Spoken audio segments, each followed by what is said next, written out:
Oui, deux poids, deux mesures depuis le début de la procédure.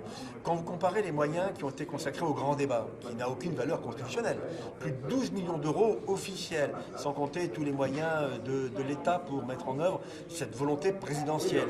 Quand vous voyez ce qui se passe pour la privatisation de la FDJ, sûrement des millions d'euros pour ce clip visuel, mais aussi ces appels audio sur les chaînes de radio, vous dites qu'il y a bien deux poids, deux mesures. Pourquoi on n'informe pas les Français simplement qu'il existe cette procédure qui est en cours? C'est ce que nous demandons et je tiens à remercier les médias qui nous aident finalement à faire savoir qu'il y a aujourd'hui, depuis le mois d'avril, une procédure constitutionnelle qui permet aux Français de dire si oui ou non ils veulent la privatisation d'un des joyaux de la France. Est-ce que vous pouvez rappeler d'ailleurs en quelques mots pourquoi, à vos yeux, c'est une erreur de privatisation? C'est une erreur stratégique. Tout d'abord parce que ADP est économique, parce que ADP ramène de l'argent, près de 200 millions d'euros de dividendes pour le seul État.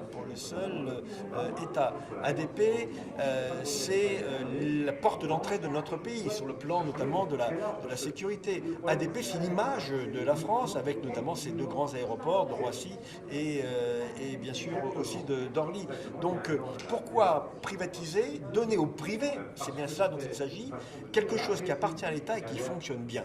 On ne le comprend pas, sauf pour dire qu'on veut utiliser cet argent pour combler les trous d'un budget qu'on n'arrive pas aujourd'hui à équilibrer dans les faits. Et le débat sur le PLF, ici même au Sénat, le montrera dans quelques jours.